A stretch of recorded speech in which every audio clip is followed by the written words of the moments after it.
పాత సినిమాల్లో ప్రధాన కథా ఇతివృత్తం ఏంటంటే ఉద్యోగం ఏంటి, నాకు ఉద్యోగం లేదు అనేది సొసైటీ మీద ఇలాగా ఉండేవాడు. నాకు రిలేట్ అయ్యేవాడిని కాదు. ఇప్పుడు ఆకలి రాజ్యం తీసుకుంటే ఎంతసేపు ఉద్యోగం, ఇది ఎందుకు, వేరే ఏమైనా చేసుకోవచ్చు కదా, చిన్న ఏదైనా పెట్టుకోవచ్చు కదా అనేది నాకు ఉండేది. సినిమాల ప్రభావం ఉద్యోగాలు చేసేవాడు, ఉద్యోగం పురుష లక్షణం అని ఎవరు రాశారో కానీ నాకు అది సార్ వ్యాపారం పురుష లక్షణం అని రాసుంటే బాగుండేది కదా. నాకు గుజరాతీ ఫ్రెండ్ ఉన్నాడు, వాళ్ళ బస్ స్టాండ్లలో ఉంటదంట, నౌకరీ చూడో వ్యాపార కరో అని స్లోగన్ రాస్తారంట వాళ్ళు. బస్ స్టాండ్లలో పబ్లిక్ ప్లేసెస్ లో ఈ స్లోగన్ ఉంటాయంట. అందుకే వ్యాపారంలో గుజరాత్ చాలా నెంబర్ 1 లో ఉంది. నాకు ఇలాంటి సినిమాలు చేసేప్పుడు నాకు యండమూరి వీరేంద్రనాథ్ గారు నాకు అందుకే నచ్చుతారు. ఆయన సినిమాల్లో చూడు, ఉద్యోగం చేయడు మనిషి, సొంత అది ఎందుకు తీసుకొచ్చానంటే, ఒకప్పుడు ఉండే గవర్నమెంట్ ఉద్యోగాలు అయిపోయింది, తర్వాత ప్రైవేట్ సెక్టర్ వచ్చింది, తర్వాత ఐటీ సెక్టర్ వచ్చింది, జనాలు బేసిక్గా ఉద్యోగం అనే ఫార్మాట్ వెళ్తొస్తుంది. ఇప్పుడు లాస్ట్ 5-10 years నుంచి అసలు ఉద్యోగం అవసరం లేదు ఎవరికి. అంటే చాలా మంది యంగ్ జనరేషన్కి అంటే అన్కన్వెన్షనల్ వేలో డబ్బులు సంపాదిస్తున్నారు. అవును, ఇంటర్నెట్ వచ్చిన తర్వాత, ఇంటర్నెట్ బూమ్ వచ్చిన తర్వాత ఆ బ్లాస్ట్లో ఒకడు అమెజాన్లో సెల్లింగ్ చేస్తాడు, ఒకడు ఇన్స్టాగ్రామ్ ఇన్ఫ్లుయెన్సర్ అయిపోతాడు. నువ్వు ఇన్ఫ్లుయెన్సర్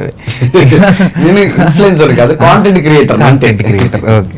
ఒకళ్ళు యూట్యూబ్లో వీడియోలు పెట్టి, ఒకళ్ళు సబ్స్క్రిప్షన్, ఇన్స్టాగ్రామ్ సబ్స్క్రిప్షన్ పెట్టి, అసలు వీటి మీద ఇప్పుడు అనవసరంగా ట్రెండ్ చేస్తున్నారు. కానీ ఇన్స్టా సబ్స్క్రిప్షన్స్ అనేవి ఎప్పటి నుంచో ఉంది, చాలా మంది చేస్తున్నారు. They are earning so much, so అంటే డామ్ షిట్ మనీ.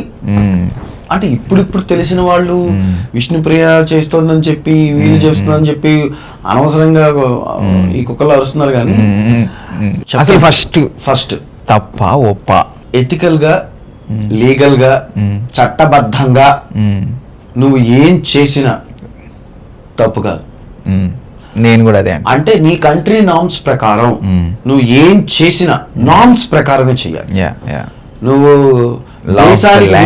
చేస్తాను, అతీతంగా చేస్తానంటే తీసుకుని బొక్కలో వేస్తాను. ఇప్పుడు అదే గవర్నమెంట్, ఇప్పుడు మీరు ఇన్స్టాగ్రామ్ లో సబ్స్క్రిప్షన్ తప్పండి అని అంటే ఇది తప్పైపోతుంది సడన్ గా. అదే గవర్నమెంట్ ఇన్స్టాగ్రామ్ లో తప్పండి అని చెప్పదు. ఒకవేళ మనకు తెలియదు, చెప్తా, గవర్నమెంట్ ఏది తప్పు అని చెప్పదు, తీసేస్తుంది. అదే టిక్ టాక్ తప్పని చెప్పలేదు, తీసేసింది. సో అప్పుడు నీకు ఏ ఆప్షన్ ఉండదు. ఒకవేళ గవర్నమెంట్ కి తప్పు అనిపించింది అనుకో, అసలు చేసే ఆప్షన్ తీసేస్తుంది. అయితే గవర్నమెంట్ స్మార్ట్ గా ఏం చేసిందంటే, వీళ్ళందరూ మురిసిపోతున్నారేమో సగం మంది, కానీ ఇన్స్టాగ్రామ్ ఇన్ఫ్లుయెన్సర్లు ఆర్ వాట్ ఎవర్ వీళ్ళు ఏదో ర్యాండమ్ కాదు, వీళ్ళు కూడా ప్రొఫెషనల్స్ అని చెప్పి ఒక ఇది తీసుకొచ్చారు ఫైనాన్స్ మినిస్టర్. మేము కూడా ప్రొఫెషనల్, మాకు కూడా ఇప్పుడు ఒక హోదా ఉందని ఫీల్ అవుతున్నారు. కానీ తర్వాత ఏం జరగబోదని వీళ్ళందరికీ ప్రొఫెషనల్ ట్యాక్స్ పడుతుంది. అది స్మార్ట్ మూవ్, గవర్నమెంట్ చేసిన స్మార్ట్ మూవ్. అంటే ఇప్పుడు సంపాదించిందంటే నీకే కాకుండా ఎందుకు గవర్నమెంట్ కట్టాలి. లేదు, సబ్స్క్రిప్షన్ ఉందా, 30% ట్యాక్స్ పోతుంది దాంట్లో. ఎవరికి? ఇంకో 30% గవర్నమెంట్ లాక్కుంటది. ఇప్పుడు ఇంకో 30% నీ చేతికి వస్తుంది. అంతే, సింపుల్. నువ్వు ఒక రాజ్యంలో పని చేస్తున్నావు, ఓకే, ఆ రాజ్యం అది, మరి నీ ఇక్కడ ఉంటున్నందుకు ట్యాక్స్ కట్టాలి కదా, నీ దేశానికి నువ్వు చెయ్యాలి కదా, చేసుకుంటావు. సరేలే, ఇంకంటే మనం దాన్ని కాదని రెబల్స్ అవ్వలేములే. కానీ ఇప్పుడు కాదు, నువ్వు ట్యాక్స్ పరంగా చూసావు, డబ్బుల పరంగా చూసావు, సరే ఫైన్, దట్స్ ఓకే. ఇప్పుడు నాకు 1 కోటి రూపాయలు వస్తున్నాయి అంటే నా దేశానికి నేను 30 లక్షలు కట్టాను, నాకు ఇబ్బంది ఏం లేదు. కానీ దేశం మళ్ళీ తిరిగి ఎలా సంపాదించుకోవాలో దేశమే ప్రొవైడ్ చేస్తుంది మనకు, ఆ ఇబ్బంది ఏం లేదు. అంటే ఇప్పుడు నా 30 లక్షలు నువ్వు అన్నట్టు, నా 1 కోటి రూపాయల్లో నేను ఇచ్చేసిన 30 లక్షలతోటి ఒక గవర్నమెంట్ స్కూల్ బాగా చేసి నాకు చూపిస్తే నేను హ్యాపీ. నెక్స్ట్ టైం నేను 50 ఇవ్వమన్నా ఇస్తా. ఒక మినిస్టర్ స్కామ్ లో పోయింది నా 30 లక్షలు అంటే నాకు కాలుద్ది. ఇదిగో నువ్వు కూడా అలా చదువులేని వాళ్ళ మాట్లాడాలి. అలా కాదు, జరుగుతుంది. మన దేశంలో చార్టెడ్ అకౌంటెంట్ ఎందుకున్నారు? ఇందుకే ఉన్నారు. మళ్ళీ యండమూరి వీరేంద్రనాథ్ గారు గుర్తించుకుందా. ఓకే, ఒక పని చెయ్యాలంటే 2 విధాలు ఉంటాయి, చట్టబద్ధంగా చేయడం, న్యాయబద్ధంగా చేయడం. నువ్వు ఎంచుకోవాలి. 2 గవర్నమెంట్ వే, న్యాయబద్ధంగా చేయాలి, చట్టబద్ధంగా చేసినా 2 గవర్నమెంట్ వే. నువ్వు ఎంచుకోవాలి. న్యాయబద్ధంగా చేస్తే ట్యాక్స్ కట్టు. చట్టబద్ధంగా చేస్తే ఏమంటే నేను మీకు ట్యాక్స్ కట్టలేను, కానీ నేను ఇలాంటి పలానా గవర్నమెంట్ స్కూల్ చేశాను అంటే గవర్నమెంట్ దగ్గరే ఉంటాయి కొన్ని నేను ఇలా చేద్దాం అనుకుంటున్నాను, ఇలా చేద్దాం అనుకుంటున్నా, చెయ్యి, నువ్వు చెయ్యి, సెల్ఫ్ సాటిస్ఫాక్షన్ ఉంటుంది, అన్నీ ఉంటాయి. అదే అంటాను, లూప్ హోల్స్ తెలియని వాడే ఎలకలాగా చట్టరంగం తిరుగుతూ ఉంటాడు, లూప్ హోల్స్ తెలిసిన వాడు బొద్దింకలాగా అన్ని చోట్ల ఉంటాడు. Cockroach rat. తెలివిగా బతకాలి మనం, తెలుగుగా బతకాలి అంతే. ఈ ఇన్స్టాగ్రామ్ లో ఈ so called female models are good looking people ఎవరైతే ఉన్నారో సబ్స్క్రిప్షన్ పెట్టి వాళ్ళు కొంచెం ఎక్స్క్లూజివ్ ఫోటోలు మెంబర్స్కి మాత్రమే పెట్టి దాని నుంచి మంత్లీ ఇంత అని సంపాదిస్తున్నారు. అంతా బాగానే ఉంది. అంటే నా ఉద్దేశం చెప్తాను నేను దాని గురించి, దట్ ఈస్ అబ్సల్యూట్లీ ఫైన్. ఇప్పుడు ఆ అమ్మాయి బేసిక్గా వాట్ ఎవర్ విష్ణుప్రియ కావచ్చు, ఇంకో XYZ కావచ్చు, వాళ్ళు ఏంటంటే ఆపర్చునిటీస్ వస్తాయేమో అని గ్లామర్ ఫీల్డ్లోకి వచ్చారు. ఓకే, సో వాళ్ళు మెయింటైన్ చేసుకుంటూ వాళ్ళకు ఒక లావిష్ లైఫ్ ఉంటుంది. వాళ్ళ డైటీషియన్, న్యూట్రిషన్, జిమ్, స్టైలిస్ట్ అవన్నీ వాళ్ళు పే చేసుకుంటూ సినిమాలో ట్రై చేస్తూ ఉంటారు. సినిమాలో ఆపర్చునిటీస్ రావు, కాస్టింగ్ కౌచ్లు ఉంటాయి, రకరకాలే ఉంటాయి. ఇవన్నీ కాకుండా వాళ్ళు మరి బతకాలి, వాళ్ళ సర్వైవల్. ఆ అమ్మాయి పాపం ఆపర్చునిటీస్ లేవని చెప్పి ఎవడు జాబ్ ఇవ్వడు, ఎవడు డొనేషన్లు ఇవ్వడు. మరి ఆ అమ్మాయికి ఏదో దారి దొరికింది, షీఈస్ డూయింగ్ ఇట్, అందులో ఏ తప్పు లేదు. ఇన్ఫ్యాక్ట్ మన శేఖర్ భాష ఎక్కడో అన్నట్టు ఇంకా ఎక్కువ పెంచేసేయాలని నేను అనుకుంటాను. నేను 390, 490 కాదు, 1000 రూపీస్, 2000 రూపీస్ పెట్టి ఇంకా ఎక్కువ సంపాదించుకోవాలి హ్యాపీగా. అందులో ఎలాంటి ఇది లేదు. నీకు ఇష్టమైతే నువ్వు రా, నేను నీ పిల్లలకి ఇవ్వట్లేదు ఆ ఫొటోస్, నీకు ఇస్తున్నా. నీకు డబ్బులు ఉండి నీకు ఇంట్రెస్ట్ ఉంటే వచ్చి చూసుకో, పే చేయి. అంటే ఇక్కడ చెప్తాను డార్లింగ్, ఒకటి దాహం ఒకటి సంపాదన, ఒకటి ఆకలి ఒకటి సంపాదన. కరెక్ట్ కదా, ఇదే పద్ధతి, అన్నిట్లోనూ ఇదే పద్ధతి. ఓకే, ఆపర్చునిటీ గ్రాప్ చేసుకుని ముందుకెళ్ళడం అనేది మానవ సహజమైన లక్షణం. ఎగ్జాక్ట్లీ. ఇక్కడ ప్రాబ్లం ఎక్కడొస్తుందంటే జనాలతోటి, ఇంట్లో వయసుకు వచ్చిన ఒక కూతురు ఉంటుంది, సామాన్యమైన మిడిల్ క్లాస్ మెంటాలిటీ గురించి మాట్లాడతాను. వయసుకు వచ్చిన ఒక కూతురు ఉంటుంది, దానికి సంపాదించాలని ఒక యావ ఉంటుంది. ఇప్పుడు చూడు, విష్ణుప్రియ లాంటి వాళ్ళు లేదా అంటే ఇంకోళ్ళు ఆ అమ్మాయి పేరు ఎందుకు లేక ఎత్తేసాం కాబట్టి దట్స్ ఓకే ఫైన్. వీళ్ళందరూ కొంతమందికి రోల్ మోడల్స్ అయ్యి ఉండొచ్చు. ఇప్పుడు చాలా మంది మిడిల్ క్లాస్ మెంటాలిటీ ఏంటంటే, నేను నెల మొత్తం ముద్దరిగేలా కష్టపడుతుంటే నాకు వచ్చేది 50,000, 40,000 జీతం. అది బైక్ EMIలు పోయి, రెంట్ EMIలు పోయి, నెల అయ్యేటప్పటికి 5,000, 6,000 వస్తున్నాయి. అవి కూడా మిగలట్లేదు. 10వ తారీఖు వచ్చేసరికి ఖుష్ అవుతుంది. ఇప్పుడు ఇలాంటి ఇన్స్టాగ్రామ్ లో సబ్స్క్రిప్షన్ పెడుతుంటే నెల అయ్యేటప్పటికే 15 లక్షలు, 20 లక్షలు వస్తున్నాయి. చూసావా, మరి నేను ఎందుకు చేయకూడదు అని అనుకుంటారు. అక్కడ నీకు ఏమవుతుందంటే, ఆ అమ్మాయికేమో ఒక చిన్న రకమైన ఆశ వస్తుంది. తల్లిదండ్రులు ఏమనుకుంటారు, కూతురు కదా సాంప్రదాయంగా పెరగాలి, పెళ్లి చెయ్యాలి, రేపు పొద్దున ఇలా అల్లరిపాలు రాంగ్ ఇన్ఫ్లుయెన్స్ అయ్యే అవకాశం ఉంది. రాంగ్ ఇన్ఫ్లుయెన్స్ నేను ఉండాలి చెప్తా, అది కూడా చెప్తా నీకు. ఇదే సబ్స్క్రిప్షన్ నా పక్కన నా ఫ్రెండ్ తీసుకుంటే, నా ఇంటి పక్కన తీసుకుంటే, మరి ఇప్పుడు చిన్నప్పటి నుంచి కూతురులో పెరిగింది ఇది, నా పక్కన వాడు నీతో పాటు రోజు టీ తాగేవాడు, కాఫీ తాగేవాడు, నీకు తెలియకుండా సబ్స్క్రిప్షన్ తీసుకుని నీ కూతురు ఫోటోలు వాడు సీక్రెట్ గా చూస్తూ ఉంటే ఓకే, అది రాంగ్ అవుతుంది. దేర్ ఆర్ సెవరల్ వేస్ అన్ని. ఇప్పుడు అది ప్రాబ్లం వస్తుంది అంటాను ఇక్కడ. ఓకే, అయితే ఇంకో విషయం చెప్తాను నేను, ఇదే విషయం అనదర్ ఫ్లిప్ చెప్తా. ఏ అమ్మాయి ట్రై చేసినా ఫస్ట్ ఆఫ్ ఆల్ నువ్వు గుర్తుంచుకోవాల్సింది ఏంటంటే, నిన్నెవడో చూడడం, నువ్వు ఉన్నావు ఎవడో గుర్తించరు. వీళ్ళని ఎందుకు చూస్తున్నారు, వీళ్ళు ఆల్రెడీ సెలబ్రిటీలు, వీళ్ళు స్క్రీన్ ప్రెజెన్స్ ఉంది. అలా కాని వాళ్ళు కూడా చాలా మంది ఉన్నారు. అంటే ఎక్కడ టీవీలో, సినిమాలో కనపడకుండా కేవలం ఇన్స్టాగ్రామ్ లోనే, కేరళలో ఉన్నారు, నార్త్ లో ఉన్నారు, అన్నిటిలోనూ ఉన్నారు. అంటే అదే అంటారు నేను కూడా. చూడు, ఇది మొత్తం వాల్కనోలో నుంచి బయటకు వచ్చిన లావా. నువ్వు ప్రిపేర్ అయ్యావా, కాలిపోతూ ఉంటావు, ముందుకెళ్తూ ఉంటావు, దానికి తగ్గట్టు నీకు డబ్బులు వస్తాయి, కానీ మంట అయితే ఉంటుంది. అదే అంటూ ఉంటారు చూడు, డబ్బులు ఎక్కువ వచ్చిన చోట సుఖం ఉంటుంది. కరెక్ట్. అయితే నువ్వు అన్నదానికి నా వెర్షన్ నేను చెప్తాను చూడు. ఇప్పుడు వాళ్ళని చూసి ఇన్ఫ్లుయెన్స్ అయ్యి ఇంకొకళ్ళు చేస్తున్నారు అని అంటే, అది ఏదైనా సరే, ఇన్స్టాగ్రామ్లో గ్లామరస్ ఫోటోల దగ్గర నుంచి ఏమంటారు, బయట ఇంకొకళ్ళని చూసి సిగరెట్లు తాగేది, ఏదైనా సరే అది వాళ్ళకి ఇన్బిల్ట్ ఉంటుంది ఎక్కడో చోట అని నా ఫీలింగ్. ఇన్బిల్ట్ ఉండాలి. ఉంటది. నేను చెప్తాను, నేను ఎగ్జాంపుల్ చెప్తాను చూడు. నేను దాన్ని ఇంకొకలాగా నీకు మార్చి ఎగ్జాంపుల్ చెప్తాను చూడు. ఉదాహరణకి నేను ఇంజనీరింగ్ చదవడానికి ఒక చిన్న ఊరు నుంచి టౌన్కి వెళ్ళా. అప్పుడు దాకా ఇంటర్మీడియట్ వరకు ఇంట్లో ఉన్నా. అమ్మ నాన్న వాళ్ళ సూపర్విజన్లో ఉంటాను కాబట్టి వీడికి ఎలాంటి చెడు అలవాటు రాకుండా కాపాడుకుంటూ వచ్చారు, చెప్పుకుంటూ వచ్చారు. బయటికి వెళ్ళేటప్పుడు ఇప్పుడు వాడు ఇండిపెండెంట్, వాడు హాస్టల్లో ఉంటాడు, రూమ్లో ఉంటాడు, ఫ్రెండ్స్ ఉంటారు, వాడు ఇప్పుడు తాగుతాడు, సిగరెట్లు తాగుతాడు, మందు తాగుతాడు, ఇదంతా అయిపోతుందేమో అని అన్నప్పుడు మాకు తెలిసిన ఒక టీచర్ ఒక ఆయన ఏమన్నాడంటే, అది వాడిలో ఉంటే అవుతాడు తప్ప ఎవరినో చూసి అవ్వడమ్మా, మీరు దాని గురించి భయపడకండి, ఈడ అలా అవ్వడు నాకు తెలుసు అనేది మా మదర్కి చెప్పడం జరిగింది. అలాగే జరిగింది. నేను ఇప్పటి వరకు కూడా సిగరెట్ తాగలేదు, మందు తాగలేదు. నా చుట్టూ ఉన్న వాళ్ళు ఎలా అంటే తాగి వామిటింగ్ చేసుకుని దాంట్లో పొరిలేసే ఫ్రెండ్స్ నాకు అందరూ తెలుసు కదా. నేను ఇన్ఫ్లుయెన్స్ అవ్వలే, నాకు తాగాలి అని అనిపించలేదు. ఎందుకంటే ఇదంతా సోది ఎందుకు చెప్తున్నా అంటే, ఇప్పుడు ఇన్స్టాగ్రామ్లు చూసి ఇన్ఫ్లుయెన్స్ అయ్యే వాళ్ళైనా సరే వాళ్ళలో వాళ్ళకి ఒక ఇన్బిల్ట్ ఉండాలి, ఎంతో కొంత సీడ్ ఉండాలి. నేను కూడా గ్లామరస్గా కనపడాలి, నేను కూడా ఇలాంటి షో ఆఫ్ చేయాలి అనేది ఉంటేనే దానికి ఇన్ఫ్లుయెన్స్ అవుతారు తప్ప. ఇక్కడ నువ్వు మళ్ళీ నేను చెప్తా చూడు, నువ్వు చెప్పింది అంతా ఏంటి, వ్యసనాల గురించి. వ్యసనమైనా ఇంకోటే, ఇప్పుడు నువ్వు సరే నీ వర్షన్కి వద్దాము. ఓకే, ఇప్పుడు నువ్వు నీ ఫేవరెట్ హీరో మహేష్ బాబు, పవన్ కళ్యాణ్. సరే పవన్ కళ్యాణ్ నీ ఫేవరెట్ పవన్ కళ్యాణ్ చేసినట్టు నువ్వు పాలిటిక్స్లోకి వెళ్ళవుగా. నువ్వు ఎంత ఇష్టపడ్డా తెలుసు కదా, నీలో లేదా ఇన్బిల్ట్. నేను పవన్ కళ్యాణ్ ఇష్టపడింది ఏంటి, యాజ్ ఏ హీరోగా. ఓకే, నువ్వు బయట పవన్ కళ్యాణ్ బిహేవ్ చేస్తా చెప్తా చూడు, పవన్ కళ్యాణ్ నేను ఇష్టపడ్డాను, ఆయన అయిపోదాం అనుకోలేదు. There is difference. బట్ నా ఇన్ఫ్లుయెన్స్ నీకు ఉండదు అంటున్నా నేను. ఇప్పుడు ఇన్ఫ్లుయెన్స్ ఎందుకు ఉండదు, నువ్వు ఆయన కట్టిన ప్యాంట్లు వేసుకోలేదా, ఖుషి బ్యాగులు కొనుక్కోలేదా, అంతవరకే. కానీ అదే అంటా నేను, ఆయనలాగా అయిపోదాం అన్నం వేరు, ఆయన ఇష్టపడ్డం వేరు. కరెక్ట్. నేను ఒక చిన్న ఎగ్జాంపుల్ చెప్తాను. సిగరెట్ తాగడం, మందు తాగడం, ఇవన్నీ వ్యసనాలు. That is option. నీలో ఉంటేనే అది బయలుదేరుతుంది, లేదా నీలా ఉండిపోతారు, ఉంటే నాలా అయిపోతారు. రెండిట్లో తేడా ఉంది. ఓకే, కానీ డబ్బు సంపాదించడం అందరి అవసరం. ఓకే, అర్థమైందా?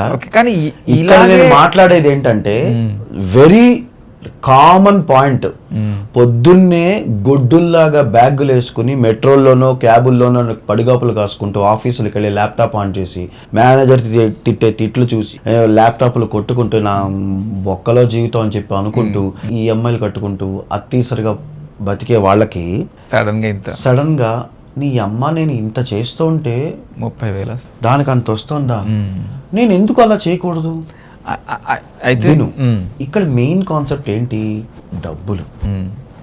ఈ రోజుల్లో ఇందాక మనం మిస్ అయిపోయాం, కానీ ఈ రోజుల్లో ఏంటంటే సుఖంగా ఉండాలన్నా, కాన్ఫిడెంట్గా ఉండాలన్నా, లేదంటే బిందాస్గా ఉండాలన్నా, ఏదైనా సరే డబ్బులైతే ముఖ్యం.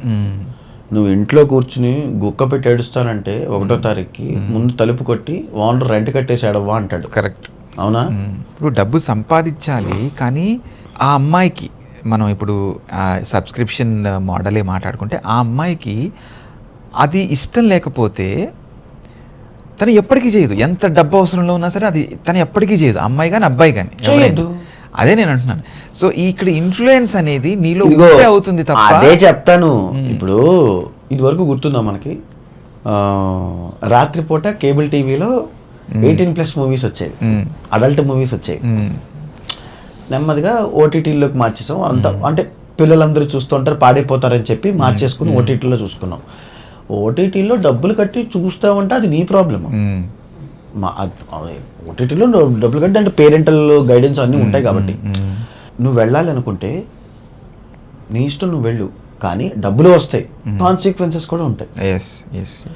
సో ఇంటర్నెట్లో డబ్బులు సంపాదించాలన్నావు అనుకో, ఇది ఒకటే మార్గం కాదు, ఇంకా చాలా మార్గాలు నువ్వు అది కూడా వెతుకు. డెఫినెట్లీ. ఇప్పుడు ఇదే ఇంటర్నెట్లో గేమింగ్స్ చేస్తూ అమ్మాయిలే, గేమర్ అమ్మాయిలు ఉన్నారు, వాళ్ళు వీళ్ళకన్నా ఎక్కువ సంపాదిస్తూ ఉంటారు. మనకి తెలియదు. అంటే you have to search it. అంటే నేను తప్పు పద్ధతుల్లో వెళ్తున్నారమ్మా, మీరు మంచి పద్ధతుల్లో వెళ్ళండి, నేనేమి క్లాసులు పేకట్లా, ఒక్క నీకు నచ్చిందా ఇది చెయ్యి, కాన్సిక్వెన్సెస్ దీనికి ఇలా ఉంటాయి. నీకు ఇది నచ్చలేదా ఇంకోటి చెయ్యి, కాన్సిక్వెన్స్ దానికి వేరేలా ఉంటాయి. That's it. అంటే ఇది తప్పు అని చెప్పడానికి మనం ఎవరం కాదబ్బా ఈ రోజుల్లో. ఎవడు వింటాడు ఇది తప్పు అంటే? ఎవడు విండవు. కాకపోతే ఇగో చూసావా. అయితే ఇప్పుడు దీనికి ఇంకొక ఫ్లిప్ యాంగిల్ అంటే ఇప్పుడు జనాలు ఇప్పుడు మీడియాలో ఛానల్స్లో ఎందుకు గగ్గోలు పెట్టేస్తున్నారు, తను తప్పు చేసిన కొంతమంది అయితే కేసు కూడా పెట్టారట. ఈ ఈ ఈ మైండ్ సెట్కి నాకు ఒక చిన్న ఎక్స్ప్లెనేషన్ ఉంది. చెప్పు. ఎగ్జాక్ట్లీ నువ్వు చెప్పిందే. ఒకడు పొద్దునంతా కష్టపడి ఫ్యామిలీ ప్రెషర్ తీసుకొని మేనేజర్తో తిట్లు తింటూ నువ్వు అన్నట్టు సేమ్ అలాగే అదంతా చేసి ఆడికి 40,000 50,000 30,000 వస్తున్నాయి. ఈవిడ జస్ట్ ఒక్క ఫోటో సెషన్ తోటి 20 లక్షలు 30 లక్షలు వస్తున్నాయి అనేసరికి వీడికి జలసి. ఈ కడుపు మంట ఎలా తీర్చుకోవాలో తెలియక ఇలా కేసులు పెట్టడం, మీడియాకి ఎక్కి రచ్చ చేయటం, no how could this be అని చెప్పేసి వాడు తన జలసీని తన అసూయని అలా తీర్చుకుంటున్నాడేమో అని నా ఫీలింగ్. కరెక్ట్. నువ్వు చెప్పిన దాంట్లో 5-6% ఉండొచ్చేమో. నేను ఇది కాకుండా ఇంకోటి చెప్పాను చూడు, మన పిల్లలు కూడా పాడైపోతారు అని చెప్పాను. మరి అట్లా అనుకుంటే మన పిల్లలు పాడైపోతారంటే మన పిల్లలు ఇంకా వేరే 10 చేస్తున్నారు. మరి ఫస్ట్ ఆఫ్ ఆల్ పాడైపోవడం మన పక్కన పెట్టు. ఆ పిల్లల ముందు నువ్వు నీ పెళ్ళంతో కొట్లాడుతున్నావు, అది పాడవటమేగా. మరి అదే పిల్లల ముందు నువ్వు అదిగో ఈ అమ్మాయి ఎక్స్పోజింగ్ చేస్తుంది, ఈ అమ్మాయి బట్టలు పుత్తుకుతుంది, నువ్వు గొడవ చేస్తున్నావు. ఆ పిల్లలు ఏం చేస్తున్నావు ప్రతి పిల్లలకి తెలుస్తుంది. ఎగ్జాక్ట్లీ. ఎందుకు ఇది ఒక్కటే పట్టుకోవాలి? అదే లేదు. So it all comes to ethics and maturity. ఇప్పుడు వాళ్ళకి ఏదో లైమ్ లైట్ లోకి రావాలి, లైమ్ లైట్ లోకి ఉండాలి, లైమ్ లైట్ లో చూపించాలి. ఒరే నువ్వు ఒక్క మాట చెప్తాను చూడు, ఎక్కడో మారుమూల ఉన్న అందు జూనియర్ ఎన్టీఆర్ పెళ్లి చేసుకున్నప్పుడు వాడెవడో అక్కడెక్కడో కూర్చొని కేసు వేసాట. అసలు ఏమన్నా అంటే ఏంట్రా మీరు మీరు మీరు ఏం చేస్తున్నారు మీరంతా? ఇంకోటేదో చూసుకుని పుష్ప సినిమా మీద కేసు వేస్తూ ఉంటారు. నాకు ఇలా అందరి మీద కేసులు వేసే వాళ్ళు ఎవరైతే ఉంటారో నాకు వాళ్ళని చూడాలంటే ఎందుకురా, దేనికి వేస్తున్నావు చెప్పు. ఏం వస్తుంది దానివల్ల ఉపయోగం ఏంటి? నీకు రూపాయి ఉపయోగం ఉందా? ఇప్పుడు దీని మీద వేసినందువల్ల ఏం జరిగింది? 1,600 మంది సబ్స్క్రిప్షన్స్ ఉన్న వాళ్ళు 5,000 మంది అయ్యారు. Super, fine. అదే అంటారు, నువ్వు వేసే రాయి అమ్మాయి ఇల్లు కట్టుకోవడానికి ఒక్కొక్క ఇటుక అవుతుంది. కరెక్ట్. ఈ రోజుల్లో నువ్వు ఎవరిని ఏమి చేయక్కర్లేదు, నువ్వు నోరెత్తితే అది ప్రమోషన్ అయిపోతుంది వాడికి. బీ కామ్, పట్టించుకోకు. అదొకటి ఉంది అనే విషయం నువ్వు చేయకపోతే ఇగ్నోర్ చేస్తే చాలు. నువ్వు అంతే. ఈ సినిమా గురించి బయట మాట్లాడక్కర్లేదండి, వెళ్ళకనే ఉంటే చాలంటే సరిపోతుంది చూడు. అలా నువ్వు మాట్లాడి ప్రమోషన్ ఇవ్వక్కర్లా, వెళ్ళకనే ఉంటే చాలు. ఎవరో బ్యాన్ చేయక్కర్లేదు, వెళ్ళిపోతుంది అన్నట్టు. నీకు లేని టాలెంట్ ఆ అమ్మాయికి ఏదో ఉంది.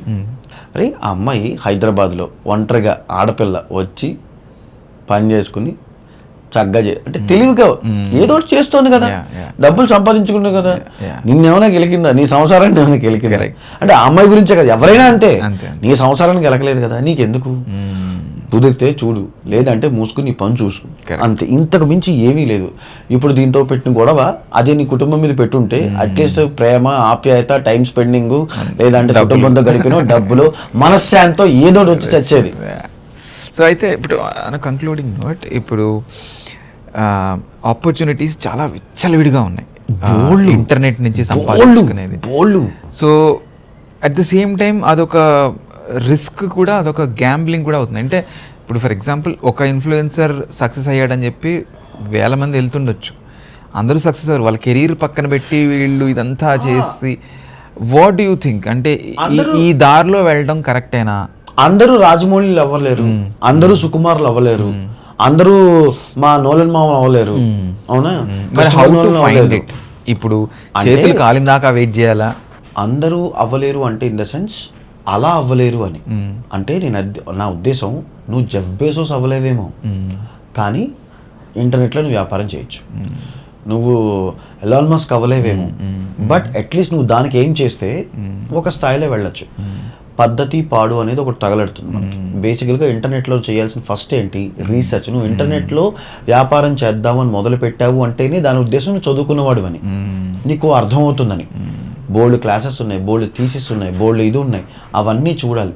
నువ్వు గేమర్ అవుతావా, కాంటెంట్ క్రియేటర్ అవుతావా, పాడ్కాస్ట్ అవుతావా, లేదా ఆన్లైన్ బిజినెస్ చేస్తావా, ఎక్స్పోర్ట్ ఇంపోర్ట్ బిజినెస్ చేసుకుంటావా, ఏం చేస్తావో ప్రతిదీ is in internet today. Correct. నువ్వేమీ పెద్ద ఒక యూనివర్సిటీకి వెళ్ళి చదువుకోకర్లేదు, లేదంటే ఇంకో చోటుకి వెళ్ళి వెళ్ళక్కర్లేదు. బోల్డ్ అంతమంది తీసేసి చెప్పారు, చెప్పిన వాళ్ళు ఉన్నారు, అన్ని రాసుకో, చేసుకో.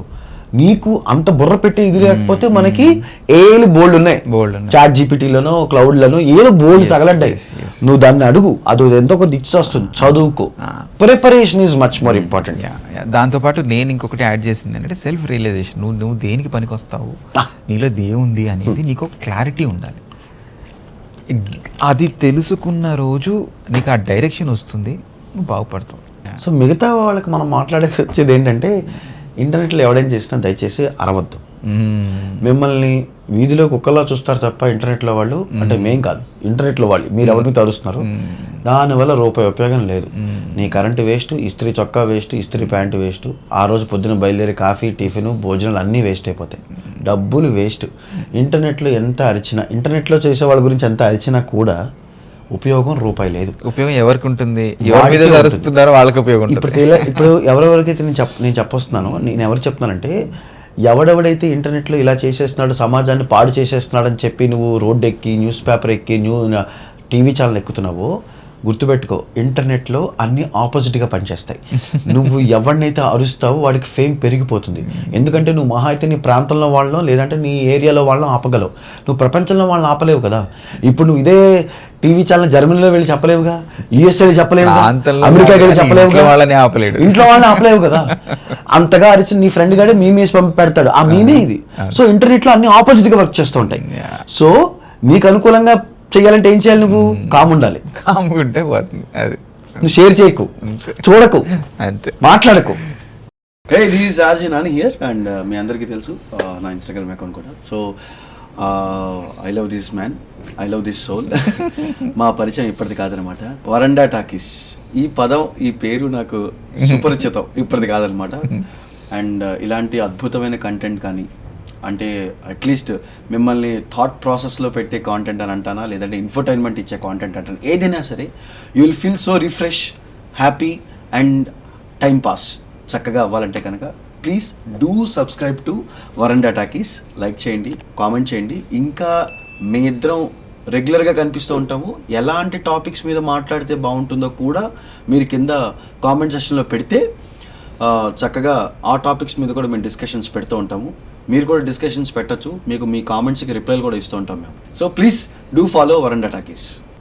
కట్.